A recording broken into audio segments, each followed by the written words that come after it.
Hello, everybody. I hope you've been well. As we wind down this thematic year on the topic of scholarly values, I want to first thank everyone who organized an event or attended an event and engaged these questions.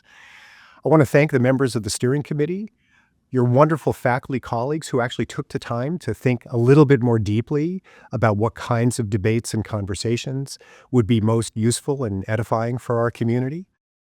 I want to give a special word of thanks to the chair of that group, Distinguished Professor of Philosophy Duncan Pritchard. As many of you know, Duncan has spent a big part of his professional career reflecting on what the habits of thought and culture should be that is most conducive to honest inquiry and discovery.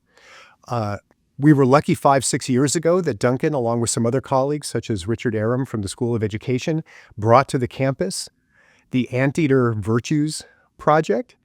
This was an effort to create a series of online modules and lectures and debates and other resources that are designed to help our students better understand the culture of our world of inquiry and discovery. Many of you have classes where you have incorporated those materials for the benefit of your students. And if you haven't had a chance to learn enough about the Anteater Virtues Project, I would encourage you to do so and see whether you think that those materials would be of benefit to you and your students as well.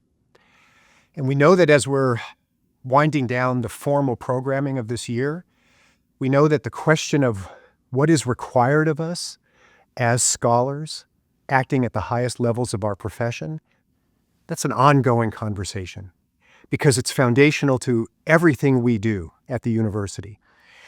The social contract between modern universities and the broader public over the last 100 years is premised on our promise that if you give faculty experts the freedom to explore the world as they see fit and to figure out how best to transmit advanced knowledge to the next generation of students, that if you give them that freedom, that we will act in accordance with the highest standards of our profession and hold each other accountable to those standards as well. We know that this is also central to the way the University of California describes in the Academic Personnel Manual, not just the privileges of faculty and academic freedom, but our responsibilities to do work in an honest way at the highest level of integrity.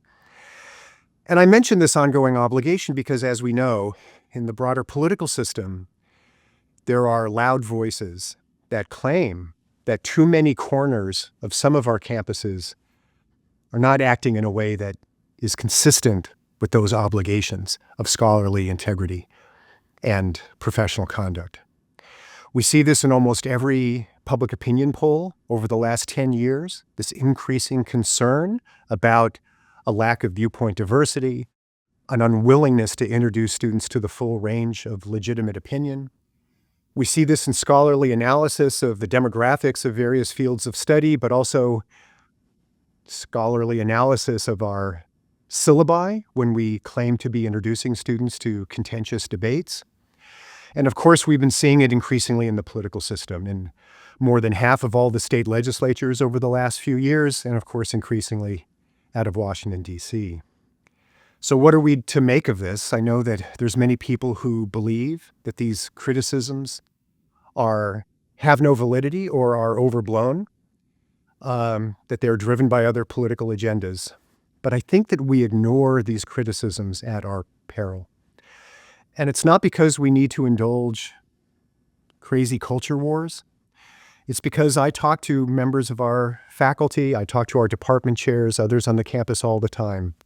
And we have colleagues, our own colleagues, who believe that these issues should be discussed in a more honest way.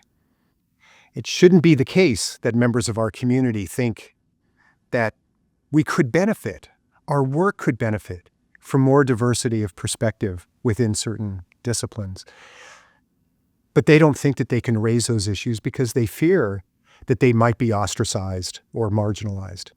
And that has to be an intolerant position for a culture such as ours that should welcome honest debate and welcome people who want to challenge our ways of thinking so that they can either be rebutted or that we can learn something from the criticism. So as we move forward, I hope that we can create even more spaces for these issues to be discussed.